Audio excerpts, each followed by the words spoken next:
नमस्कार, India voice देख रहे हैं आप और मैं हूं आपके साथ शिवम दुबे। इंडिया वॉइस के खास प्रोग्राम देवभूमि समाचार में आप सबका स्वागत है। बुलेटिन की शुरुआत करेंगे खबर देहरादून से, जहां बीते दिनों गोलीबाजी में धामी सरकार ने बड़ा एक्शन लिया है। आरोपी भारद्वाज पर सरकार और पुलिस की बड़ी कार्रवाई।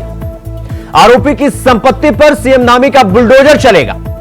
3 दिनों में कब्जा हटाने के आदेश भी दे दिए गए। आपको यह बता दें कि आरोपी की रायपुर की भूमि पर अब कार्रवाई होने जा रही है।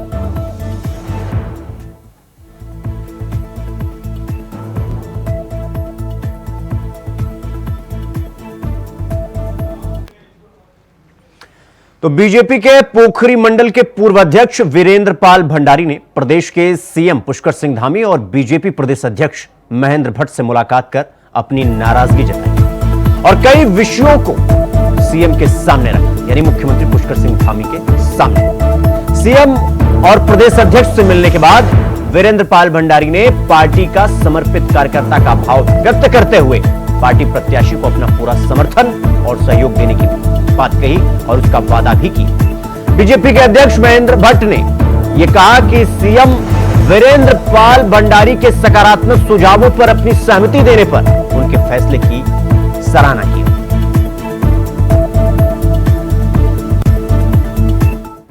बद्रीनाथ विधानसभा के उपचुनाव में निर्दलीय प्रत्याशी के तौर पर अपना पर्चा दाखिल करा था और मैं भारतीय जनता पार्टी का एक जमीनी कार्यकर्ता हूं और पार्टी के शीर्ष नेतृत्व प्रदेश के यशस्वी मुख्यमंत्री आदरणीय पुष्कर धामी जी एवं मेरे राजनीतिक गुरु और भारतीय जनता पार्टी के प्रदेश अध्यक्ष माननीय महेंद्र प्रसाद भट्ट जी से मेरी वार्ता हुई है और मैंने संगठन के समक्ष अपनी पीड़ा को रखा है। लेकिन मैं संगठन और शीर्ष नेतृत्व का आभार भी व्यक्त करूंगा। ये केवल भारतीय जनता पार्टी में संभव है। एक मामूली कार्यकर्ता जब अपनी नाराजगी दिखाता है, शीर्ष नेतृत्व कार्यकर्ता से बात करता है और मैंने अपनी पीड़ा को रखा और माननीय मुख्यमंत्री जी और शीर्ष नेतृत्व द्वारा मेरी पीड़ा को समझा गया।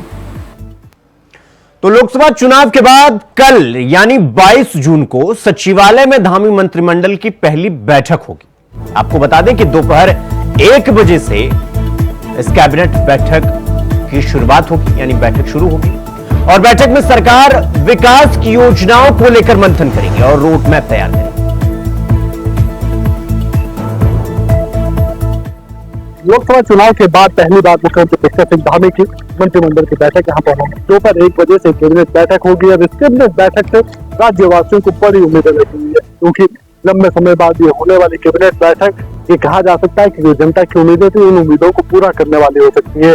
राज्य के जो बेरोजगार युवा जो चुनाव में काफी सपने देख चुके हैं, उन उम्मीदों को लेकर सरकार की तरफ से इस कैबिनेट बैठक में निर्णय लिया जा सकता है, यानी युवाओं के लिए भर्ती के रोजगार अवसर यहाँ पर उपलब्ध हो सकते हैं। इंडस्ट्रियल एरिया किस प्रकार से डेवलप हो सकता है, यानी इन्वेस्टर समिट के दौरान जो यहाँ पर निवेशक आए थे उनके निवेशक प्रस्तावों पर कितना काम हो चुका है, उसकी ग्राउंडिंग कितनी हो चुकी है, उसको लेकर भी यहाँ पर कैबिनेट में मंथन होगा। ये कहा जा सकता है कि धामी सरकार की इस कैबिनेट बैठक से राज्य को उम्मीद है और धामी सरकार भी चाहती है कि इस कैबिनेट बैठक के माध्यम से विकास का जो रोड मैप है, यानी जो प्राथमिकता है सरकार के विकास को लेकर होने वाली है, उस पर किस प्रकार से काम करेंगे, उसको भी रोड मैप के रूप में यहाँ पर तैयार करने का काम किया जाएगा। तो लगातार धामी सरकार विकास की योजना पर काम कर रही है और इस कैबिनेट बैठक में उन विकास की योजनाओं में जो निर्णय होंगे उस निर्णय की एक झलक देखने को मिलेगी। Cameraman India voice Dehradun. खबरों में आगे बढ़ेंगे। अगली खबर कर्णप्रयाग से है, जहां बद्रीनाथ विधानसभा से कांग्रेस प्रत्याशी लखपत सिंह बुटोला ने अपना नामांकन किया। नामांकन करने पहुंचे कांग्रेस प्रत्याशी ने अपनी जीत का दावा किया। आपको बता दें कि लखपत सिंह बुटोला नामांकन के बाद रोड शो किया उन्होंने, और जिस दौरान कई दिग्गज नेता कांग्रेस में मौजूद रहे।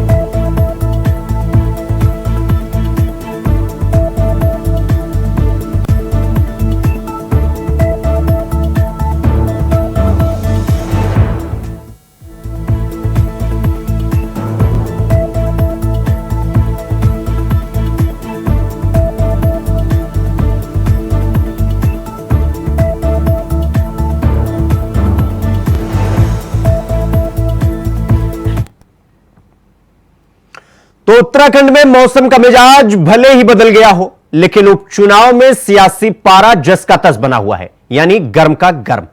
भाजपा और कांग्रेस के प्रत्याशियों ने अपना नामांकन करने के बाद अपने अपने जीत के दावे भी कर दिए। सियासी दल जनता के सामने अपने वादे रखने का काम शुरू कर दिए, जिससे जनता उन्हें वोट दे। इस खबर पर विस्तार पूर्वक जानकारी दे रहे हमारे सहयोगी संवाददाता अभय कैंटो।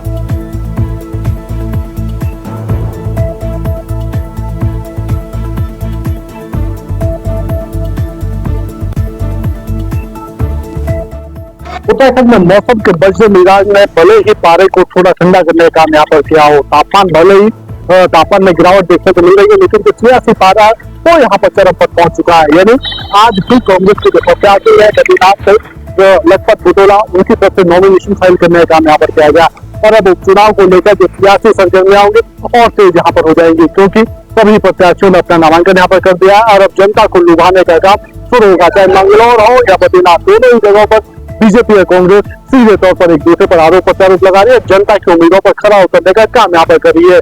सियासी दल वायदे जरूर कर रहे हैं और अब देखना होगा कि जनता उन वायदों को किस प्रकार से परखती है और चुनाव में किसको अपना मत देती है। लेकिन अभी तक बीजेपी की तरफ से ये कहा जा सकता है कि जो लोकसभा चुनाव के जो परिणाम आए, उन चुनावों को अपने शुभ संकेत मानने का काम किया जा रहा है, जबकि कांग्रेस ये कह रही है कि उनका मत प्रतिशत बढ़ा है और इस उपचुनाव में उन्हें वो जीत यहाँ पर मिलेगी जब तक नहीं मिल पाए। तो वहीं उत्तराखंड में एक बार फिर विकास के नाम पर सैकड़ों पेड़ों की बलि देने का प्रस्ताव सरकार ने तैयार कर लिया है। सड़क चौड़ीकरण के नाम पर दून शहर के बीचों बीच पेड़ काटे जाएंगे, जिन पर नंबर भी लिख दिए गए। दरअसल आपको बता दें कि मुख्यमंत्री और राजभवन आवास से राजपुर रोड तक 4 लेन बनाने का मनसौदा तैयार किया गया। पेड़ों के काटे जाने को लेकर देहरादून के लोग अब विरोध पर उतर आए। पर्यावरण प्रेमियों का यह कहना है कि पहले भी विकास के नाम पर जंगलों को काटा गया है, उसके पीछे सरकारी तंत्र लगा हुआ है, जो एसी कमरों में बैठकर रणनीति बनाते हैं। सरकार में बैठे कैबिनेट मंत्री गणेश जोशी ने यह कहा कि उनकी सरकार के संज्ञान में यह मामला आया है, जिस पर सीएम ने भी गंभीरता दिखाते हुए पेड़ न काटने के निर्देश दिए।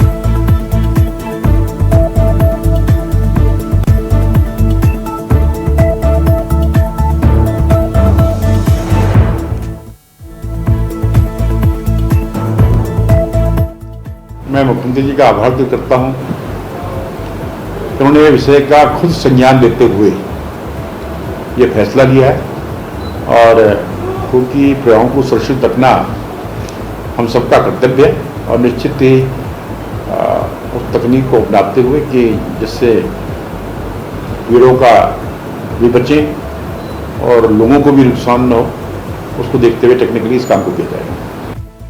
सर, क्या लगता है जो सरकार की नीतियां हैं विकास के नाम पर पेड़ों की कुर्बानी सही है? कितना उत्तराखंड के लिए कितना ये मान सकते हैं कितना हानिकारक कदम है? देखिए, हम जिस राज्य पे खड़े हैं वो एक हिमालयी राज्य है। देहरादून अपने लीची के बागानों के लिए, अपनी वनस्पति के लिए, चावलों के लिए, खुमानी, मतलब अनेकों प्रकार का जो वनस्पति जो रिचनेस थी, इकोलॉजी, इन्वायरमेंट, उसके लिए जाना जाता है। और यहाँ लोग गर्मियों में आते हैं ठंडक प्राप्त करने में, सर्दियों में भी आते हैं क्योंकि यहाँ पे उस समय साफ धूप होती है और वो उसको देने वाले ये वृक्ष हैं। हमने इस पृथ्वी में अभी तक कुछ दिया नहीं है और मनुष्य ही एक ऐसा जीव है जो ना दे कुछ नहीं रहा, सिर्फ भोग कर रहा है, ले रहा है।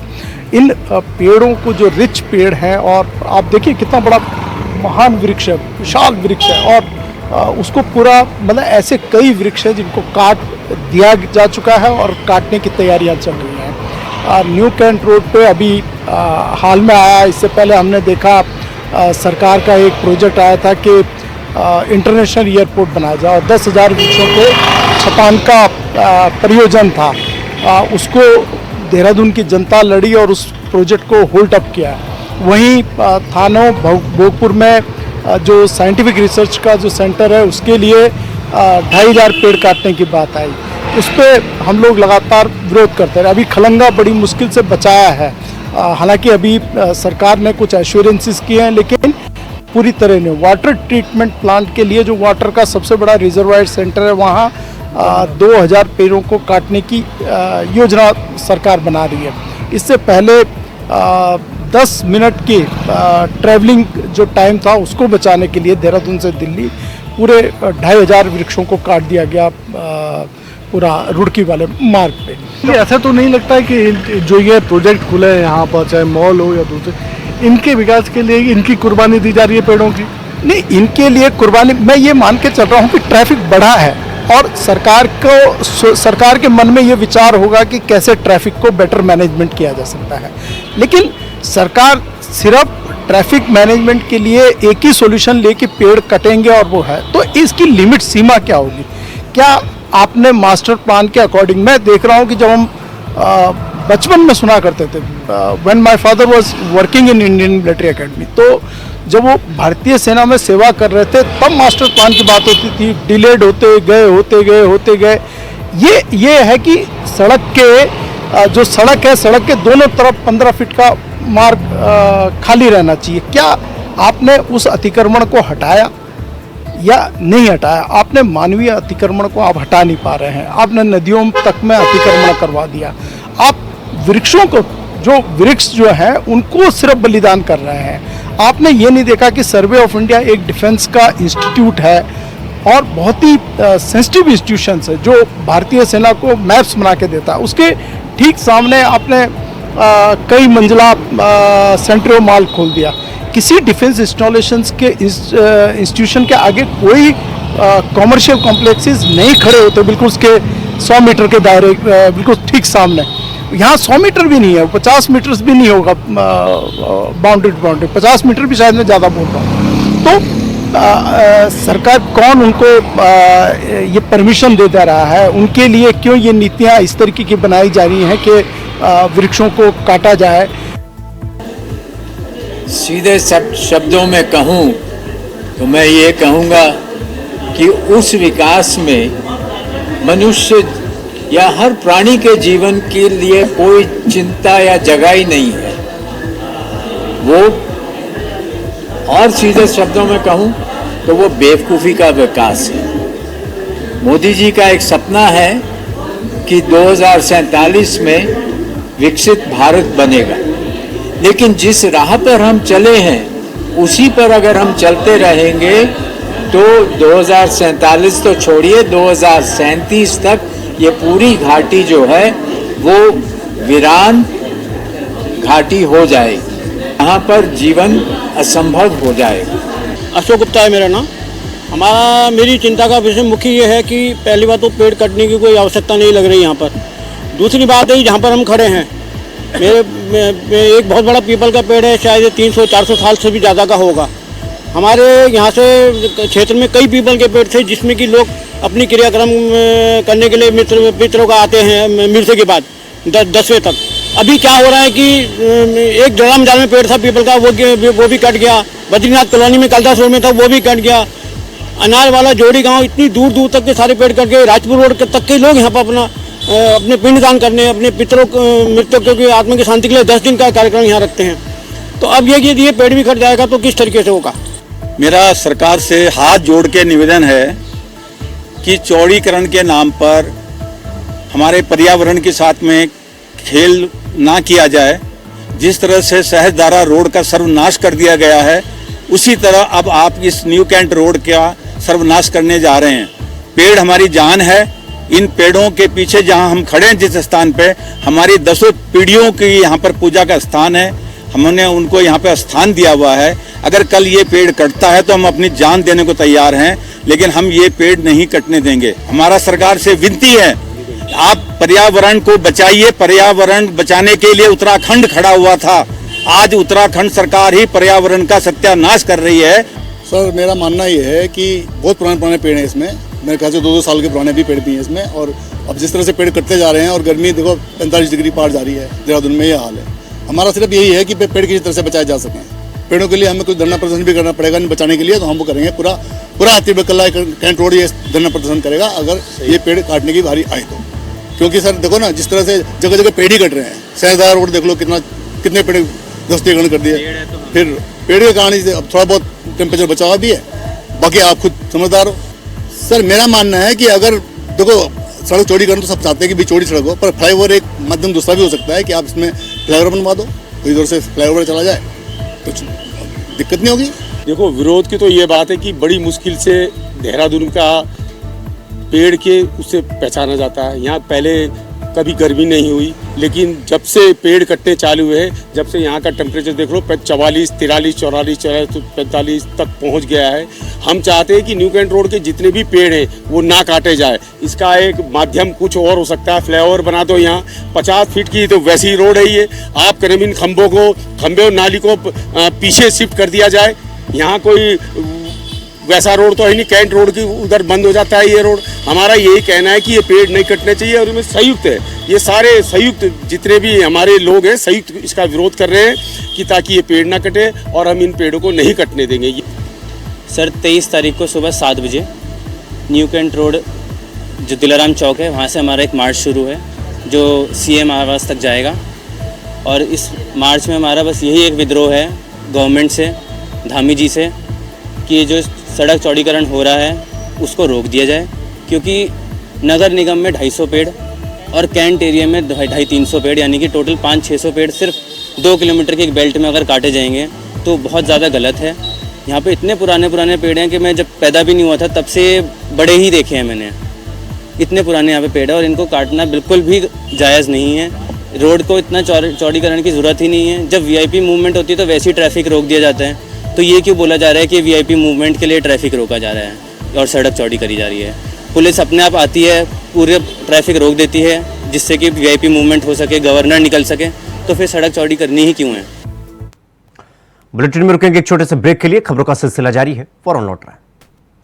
ब्रेक के बाद एक बार फिर आप सबका स्वागत है मेरे साथ। रुक करेंगे अगली खबर की ओर। प्रदेश में जहां जंगलों की आग की घटनाओं के चलते सैकड़ों हेक्टेयर जंगल जलकर खाक हो चुके हैं, तो वहीं दूसरी तरफ राजधानी देहरादून में विकास के नाम पर लगातार पेड़ काटे जा रहे हैं। वनों का दोहन बीते कई समय से देखने को मिल रहा है। आपको बता दें कि सरकार के फैसले के बाद करीब 200 से ज्यादा पेड़ों को चिन्हित किया गया है। हालांकि विरोध के बाद इस पर विराम जरूर लग गया, लेकिन लगातार हो रहा पेड़ों का दोहन जरूर चिंताजनक का विषय बन गया।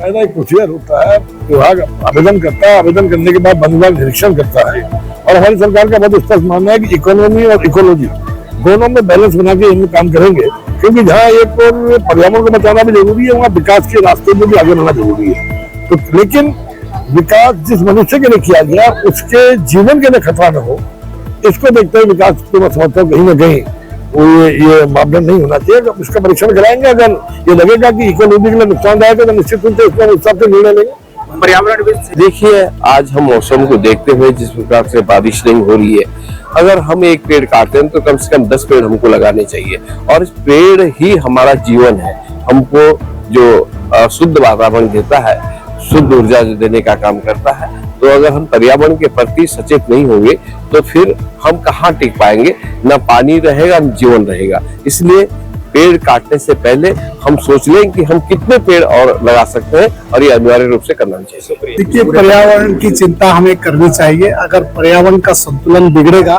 तो निश्चित रूप से हमारा भी संतुलन बिगड़ेगा। आपने देखा इस साल गर्मी जो है पीक पर है और गर्मी की वजह यही है कि हमारे जो धीरे धीरे पेड़ कट रहे हैं और पर्यावरण के प्रति हम जो है सचेत नहीं है। पर्यावरण के प्रति हम सबको सचेत रहना पड़ेगा, जागरूक रहना पड़ेगा। अगर जागरूक नहीं होंगे तो आने वाले परिणाम जो है खतरनाक होंगे। ये भी मैं सभी शहरवासियों से अनुरोध करना चाहता हूँ कि वृक्ष भी लगाएं और वृक्ष की परवरिश भी करें। ये सभी संभव। अगली खबर कोटद्वार से है, जहां नीट और UGC नेट के पेपर लीक घोटाले के विरोध में कांग्रेस ने मोदी सरकार का पुतला दहन किया। झंडा चौक बाजार में इकट्ठा हुए कांग्रेस कार्यकर्ताओं ने सरकार के खिलाफ जमकर नारेबाजी करते हुए शिक्षा मंत्री धर्मेंद्र प्रधान के तुरंत इस्तीफे की मांग की। कांग्रेसियों का कहना है कि पेपर लीक या रद्द होना शर्मनाक है। जिला व्यवस्था धरातल की ओर जा रही है।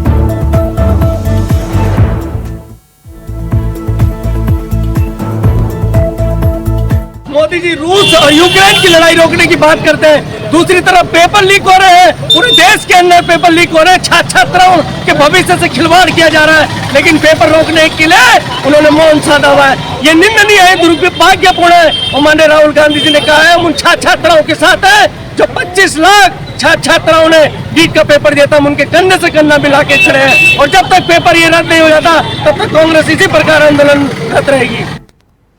तो अगली खबर रामनगर से है, जहां कांग्रेस कार्यकर्ताओं ने पूर्व विधायक रणजीत सिंह रावत के नेतृत्व में रानीखेत रोड पर केंद्र सरकार के खिलाफ जमकर नारेबाजी और प्रदर्शन करते हुए सरकार का पुतला दहन किया। पूर्व विधायक रणजीत सिंह रावत ने कहा कि नीट परीक्षा में हुए पेपर लीक मामलों को लेकर पूरी तरह सरकार दोषी है।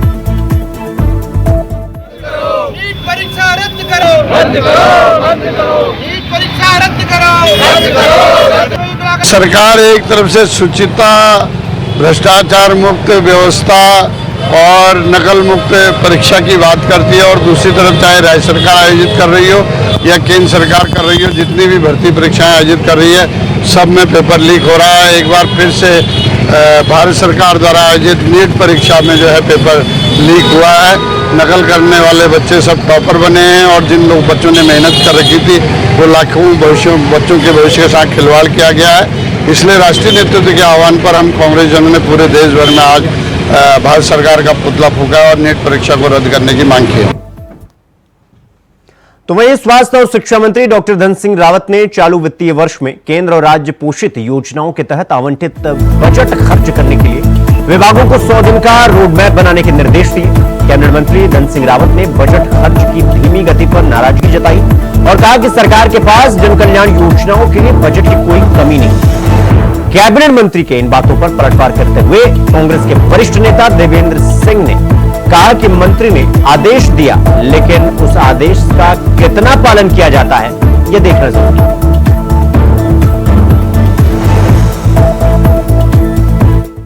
मंत्री जी ने आदेश दिया, उनका काम है आदेश देना, लेकिन उस आदेश की अनुपालन कितना होता है ये देखने वाली बात है। 2 पोर्टफोलियो मंत्री जी के हैं, शिक्षा और स्वास्थ्य। शिक्षा विभाग में तो भाजपा सरकार के अंतर्गत स्कूल और ITI बंद करने का सिलसिला जारी है, तो बजट खर्च करने की बात किस बेस पर मंत्री जी कह रहे हैं समझ में नहीं आता। जब आप स्कूल ही बंद कर रहे हैं तो बजट कैसे पूरा होगा।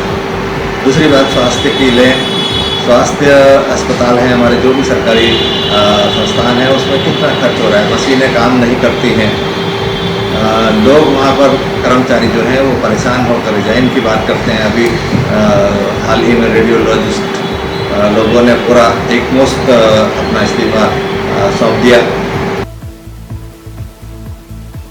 तो देवभूमि समाचार में फिलहाल अभी के लिए बस इतना ही। देश और दुनिया की तमाम खबरों को देखने के लिए देखते रहिए इंडिया वॉइस। नमस्कार।